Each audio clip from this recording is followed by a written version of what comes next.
Karibu tena guku gwa Kikuyu Daily News na ngikorwo wi mugeni twika wa subscribe niguo tunyitanire na thengio. Eddie Nderitu ni arikitie kumbura ndeto cia mwanya akimenyithia Akenya hamwe na mafans make especially aria makiumite kaunti-ini ya kwao mwena wa Nyandarua ndeto ici cia magegania na Eddie uria uragithie na mbere kuhonia ironda cia ngoro yake kuria bururi wa USA thutha wa njatukano na separation yake na muthuri wake muini na muthigari wa gakundi ko Samido. Even though Eddie ndakiri akiaria gutheria biũ na manama ni matiganite na Samido, but from the look of things Eddie ni akoretwo akirekereria ndumiriri kuhitukira nenda ciake, ndumiriri iria iragitiga andu speculate kena Samido no longer a thing, na nituonete even her co-wife Senator Karen Nyamu akiumbura na kuga she was ready to share Samido with Eddie, but Eddie agikorwo akieheria na kumutigira Samido na in-laws family ya Samido, both his brothers na relatives ake ni marikitie kwamukira Karen Nyamu, uguo ari kuonania ati Samido is moving on na maica make regardless ya matua ma mutumia wake. Na Eddie who took to her social media pages kurekereria ndumiriri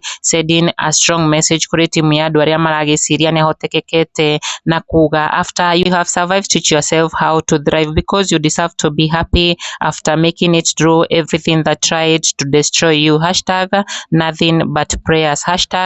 #Mrs Nyandarua. Eddie akiuga she's now learning and teaching herself how to survive thutha wake kugererio maundu maritu na maria have even destroyed her inner peace. Eddie akiuga her new aspirations is to be happy, na riri nirio rita ria mbere Eddie kumbura mibango yake kuma riria akiumire guku bururi-ini na gutiga kihiko giake. Eddie agitiga andu mamakite thutha wake kumbura for the first time ati ke riu ni Mrs Nyandarua mugaru na uria aragitamburaga hau kabere Mrs Samido. Na this being strange news, arumiriri yake ni makiyumiritie kumuria what she means by that. Matongirio ni Sarah akimuria ati Mrs Doi, na Eddie aragikorwo akimucokeria akiuga future governor of Nyandarua. Eddie akihithuria matanya make ma kuhitaitanira giturwa kia governor in her home county ni yake ya Nyandarua, with even her friend mama ke boys Vanessa Roni akimwira na kuga it is very possible. Nderitu akiumbura ndeto ici ng'e iria gitigitie andu magegete tukiuga every dream is doable. Kikuyu Daily News, subscribe.